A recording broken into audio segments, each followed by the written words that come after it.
Всем привет, дорогие друзья! Это 8-я глава рассказа о сюжете Lineage 2.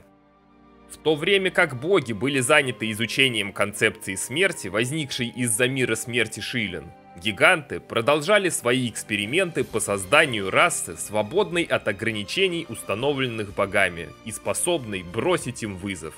В ходе череды экспериментов гигантами были созданы химерные существа, оборотни и несколько разновидностей махумов. Пока самоуверенные боги не обращали на это внимания, цивилизация гигантов становится все более могущественной и вскоре сможет бросить вызов самим богам.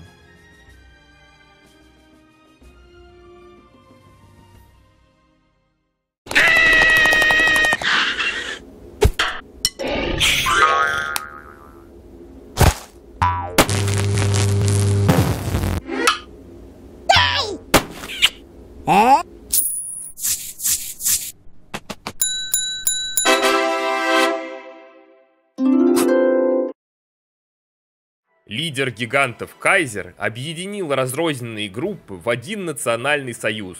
Лишь некоторые гиганты остались верны исконной вере в богов и продолжили жить без науки.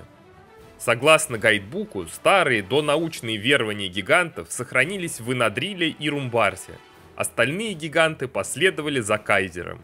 Желая разгадать секрет вечной жизни и стать богом, он создал на одном из островов лабораторию Арвитр. Ученые-гиганты использовали те тайны, что сумели раскрыть во время войны богов, чтобы обнаружить секреты самой жизни. Боги были тщеславны и считали, что гиганты не смогут создать новую жизнь. И даже если бы новая жизнь была бы создана, было ясно, что если она будет основана на существующей жизни, она не выйдет за пределы, установленные богами. Созданные гигантами тела были такими же крепкими, как и у гигантов, но без божественной воли вдохнуть в них жизнь было невозможно. После долгих исследований среди гигантов появился гениальный ученый, который открыл концепцию души. Это отличалось от всего того, что знали гиганты. Жизнь зависела от плоти, а давали ее только боги.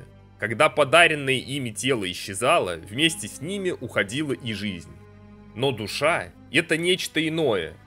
Душа, хоть и связана с плотью, но не исчезает после его смерти, и если найти ей подходящее тело, то оно способно стать ее вместилищем. В книге сказаний героя говорится, что гигант обнаружил, что тело – это всего лишь сосуд, и что существует жизненная энергия, называемая душой.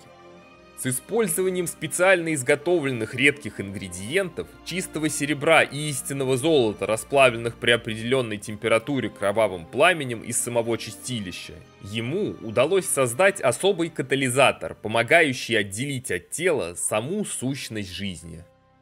Катализатор в честь его открывателя назвали эликсиром Мимира.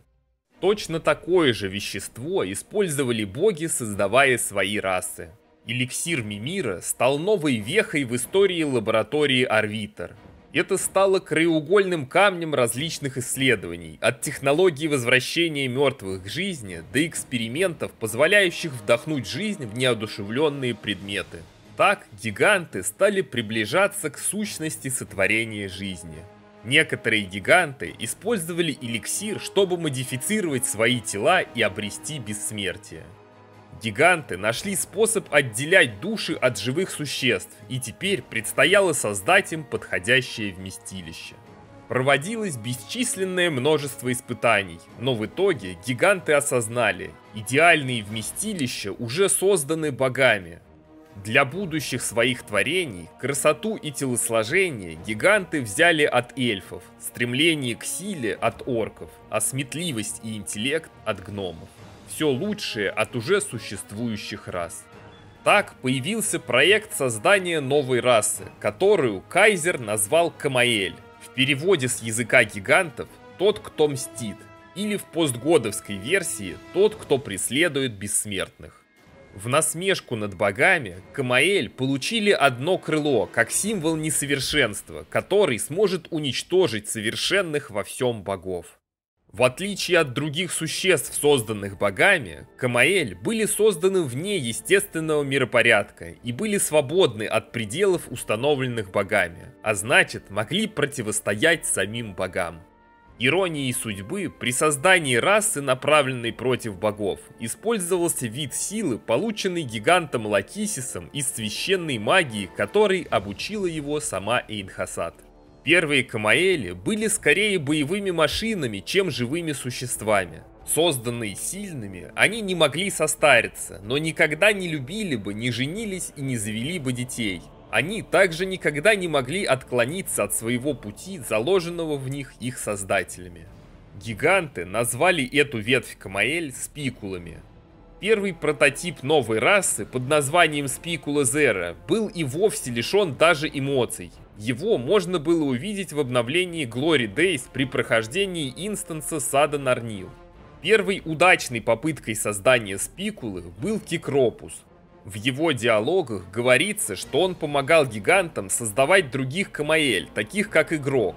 А также неоднократно подчеркивается, что ему 10 тысяч лет, однако это противоречит всему остальному лору игры, по которому его реальный возраст составляет около 2000 лет. Воспроизводить новых спикул можно было только с помощью клонирования, естественным путем размножаться они не могли.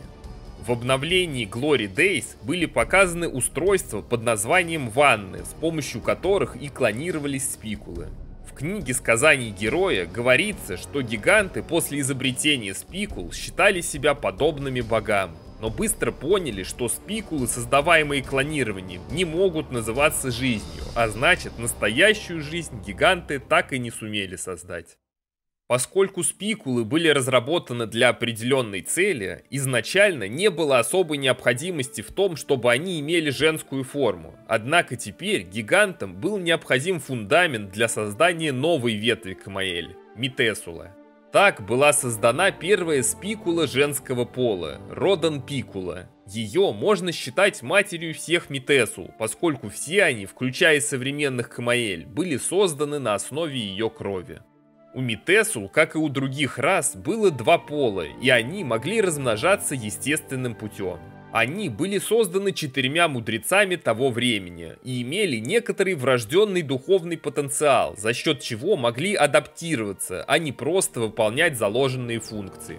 Егор случайно обнаружил, что Харкилгамет в одной из корейских реплик говорит игроку, что когда тот родился, то был слабее любого Камаэля того времени или даже любого Махума, созданного гигантами.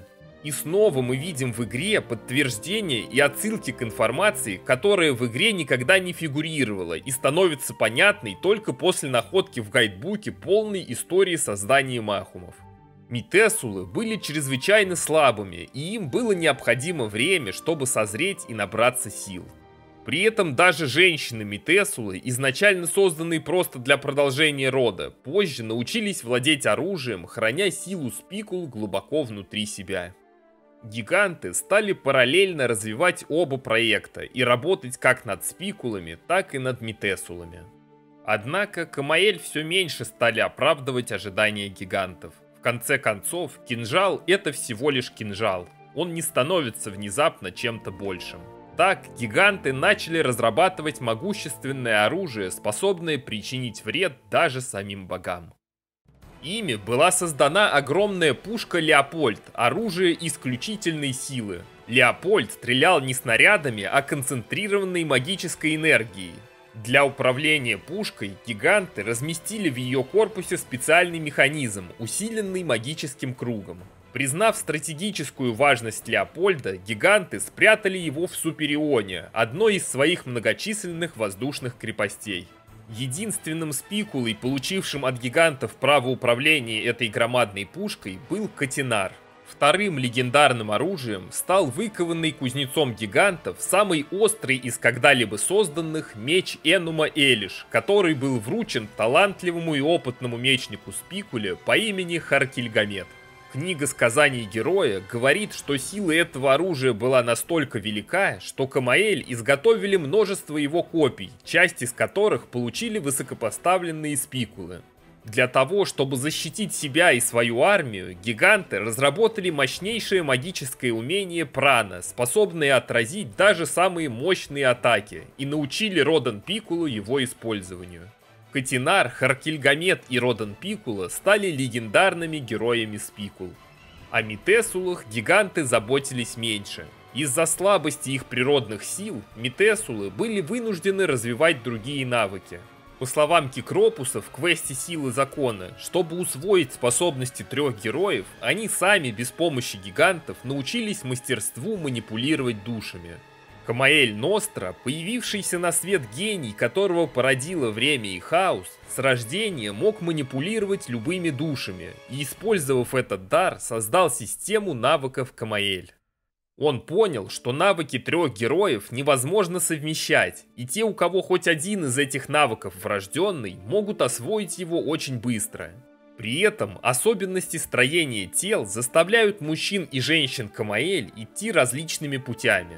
Поэтому Ностра разделил навыки Камаэль на 3 модели развития для мужчин и женщин. Лишь изредка рождались Камаэль с семенем хаоса внутри, способные совместить все навыки.